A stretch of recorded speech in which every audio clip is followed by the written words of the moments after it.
Warning: our YouTube channel and its videos may contain scenes, language, and content that may not be appropriate for all audiences.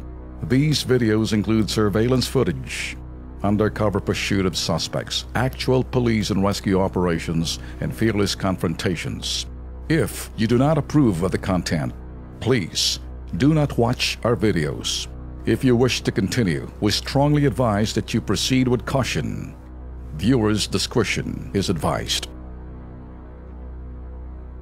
Okay, simulan na po natin mga ka-KP. 2017 na ngayon, pero dire-diretso pa rin po ang mga napababalitang pinatay dahil po sa laban ho kontra iligal na droga. At ang drug war na ito, patuloy pa rin daw isinusulong mismo yan ng ating pong Pangulong Duterte. Pero sa bagong silang Caloocan, nangangamba ang mga residente doon dahil sunod-sunod na raw ang pamamaril at pagpatay sa kanilang lugar. Ito panoorin po natin.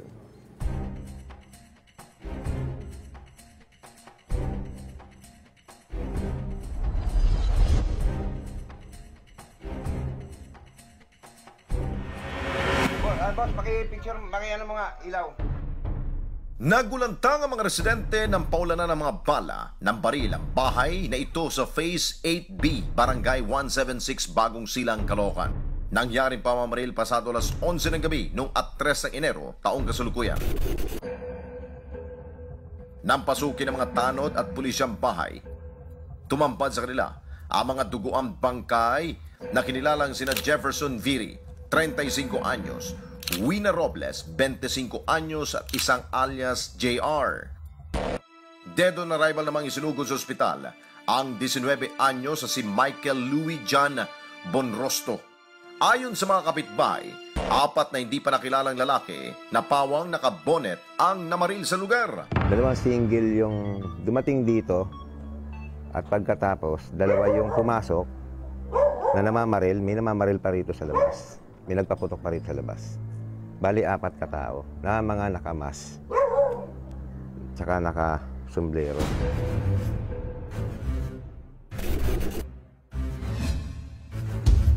Sa investigasyon ng Caloocan PNP, lumalabas na 11 sa droga ang motibo sa pamamaril. Base sa investigasyon na nakalap natin, itong mga personalidad na to nasa watchlist ng PCP3, Police Community Precinct 3. Iniimbestigahan natin itong insidente na to na lumalabas parang nagkaonsehan na naman sa droga.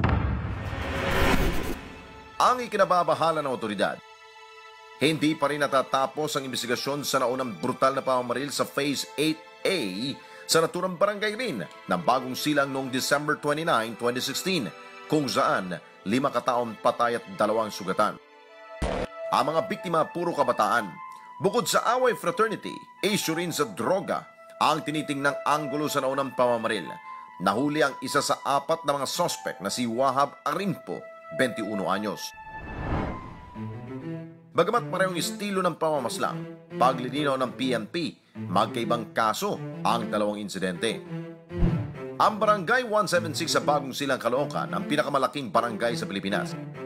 Aminado ang Chief of Police ng Caloocan PNP na si Police Superintendent Johnson Almazan na sa laki ng lugar at sa liit ng bilang ng mga pulis, hirap silang sugpuin ang ganitong klase ng karahasan. Ating District Director nagsabi na magde-deploy siya ng additional na kapulisan para personaling isupervise at sumabay sa pagpapaigting ng PCP3, sumuporta bali sa amin sa pagpaigting ng seguridad dito sa Bagong Silang.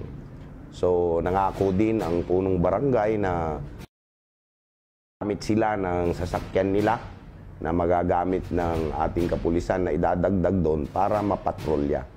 At i-review rin natin yung police intervention plan natin doon sa Bagong Silang, para sa ganun, kung merong mangyayaring ganyan, madali kaming makapag-establish ng mga choke points at mahuli kung sino man ang mga may kagagawan o kaya mapigilan ang paglaganap ng karahasan na ganyan dyan sa Bagong Silang. Sa sunod-sunod na pamamaril sa Bagong Silang, sinibak muna ni Colonel Almazan si Police Senior Inspector Harold Melgar bilang Police Precinct Supervisor ng Caloocan Police Community Precinct 3 na nakakasakop sa naturang lugar. Madalas ang ganyang insidente dyan, nung mga nakaraan pa, meron pang insidente dyan na although hindi naman sa panahon niya nangyari yung iba, dapat talaga ang tutok, dapat talagang masusing pagtututok para sa kapayapaan, para sa seguridad ng mga mamamayan ng Bagong Silang sa North Caloocan. O yan, Ben, hindi naman natin gustong mangyari na sunod-sunod na may patayan sa Caloocan, lalong-lalo na dyan sa barangay Bagong Silang. Dahil nga ho, itong lugar na yan, napakalawak at hirap po ang PNP. Dapat nga yung investigasyon na ginagawa ng ating kapulisan, matukoy kung sinong gumagawa nito. Isang bagay na kinakailangan ma-resolve yan, o di kaya makita yung pinakapunot dulo niyan. Kaya lang, Lex, even before ng itong administrasyon ni President Duterte, talagang magulo na itong, with due respect dun sa mga naninirahan dyan. Ang isang komunidad kasi pinamumugaran ng mga sinasabi, mga dorobot, mga nagsisiga-sigaan dyan, kapag medyo tahimik lang, hindi masyado concern. Pero kung ang mga mamamayan sa mga lugar kapareho niyan, magulo man yan, pero kung nakikita nyo, natutukoy nyo, nakakaabot sa komunidad, masigasig din kayo na bibigyan solusyon.